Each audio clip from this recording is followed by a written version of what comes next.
Azul Laouen, Sbal Khair alaikum, bonjour les amis.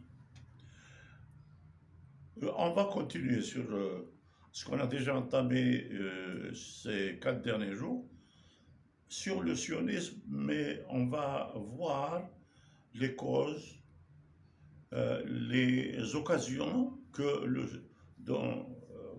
sionisme a saisies pour continuer progressivement à dominer le monde. Il y a eu des guerres. Il y a eu la Première Guerre, la Deuxième Guerre mondiale.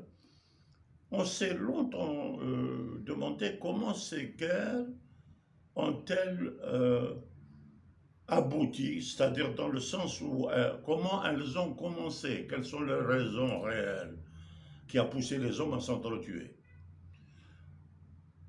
Pour la Première Guerre mondiale, on nous a présenté une des premières causes qui aurait déclenché les foudres des Européens entre eux.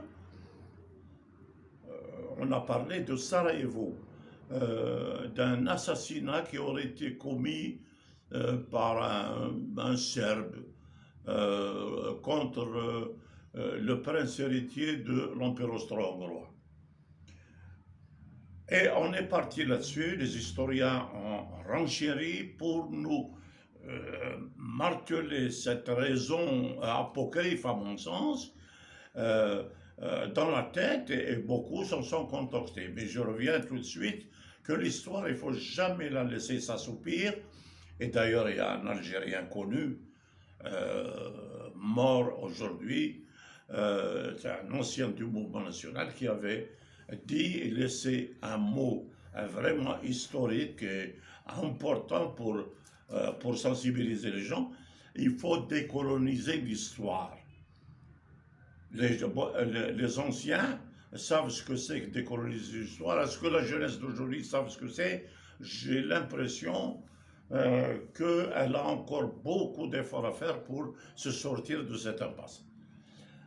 Est-ce que la mort de François-Joseph, prince héritier de l'Empire austro-hongrois, est-ce que c'est cette mort-là qui a déclenché la Première Guerre mondiale? On sait aujourd'hui, plus ou moins parce que les langues se délient, que c'est faux, ce n'est pas vrai. Mais on a toujours voulu, les historiens, leurs complices, les sources complices de ces historiens, ont toujours voulu nous faire passer des vessies pour des lanternes.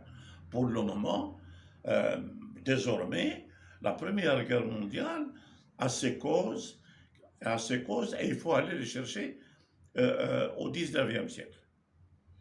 Et une partie de ces causes, d'ailleurs, relève de la révolution industrielle, de la seconde révolution industrielle, pourrait-on dire. Pourquoi? Parce que l'Allemagne, que Bismarck avait réussi à réunifier, est devenue une puissance économique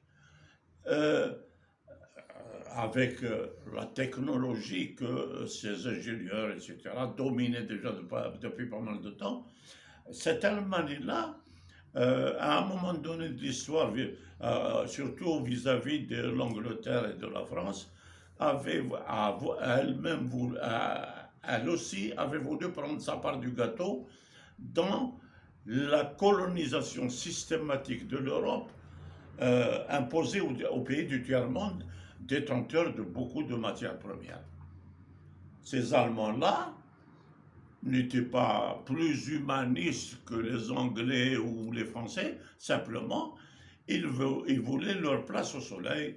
Par quoi? En développant leur industrie, en développant leurs exportations, et surtout, développer une industrie différente de celle, par exemple, des Anglais qui étaient restés sur un schéma où la machine à vapeur était privilégiée dans leur industrialisation, dans leur économie. L'Allemagne arrive donc à un niveau très élevé, mais les Anglais voyaient ça d'un mauvais œil. Hein. Et comme l'Allemagne, faute de mieux, a voulu s'associer avec l'Empire ottoman pour se renforcer, comme on dit, renforcer ses arrières, en, en formulant l'idée qu'il fallait pour que le pétrole qui venait d'être découvert au Moyen-Orient lui soit transféré jusqu'en Allemagne. Elle a proposé d'ailleurs au sultan ottoman de construire une ligne de chemin de fer pour aller de Bagdad à Berlin pour le transport du pétrole, justement. Lequel pétrole, les Roumains, ils sont très astucieux et très intelligents, les ingénieurs roumains avaient trouvé la manière de raffiner cette matière brute pour en faire de l'essence. Et l'essence, c'est quoi? C'est l'avenir du monde avec donnant ainsi une nouvelle dimension à la deuxième révolution industrielle. Ça, c'est les prémices de ce que nous allons développer dans d'autres émissions. Et pour votre attention, eh ben, je vous remercie.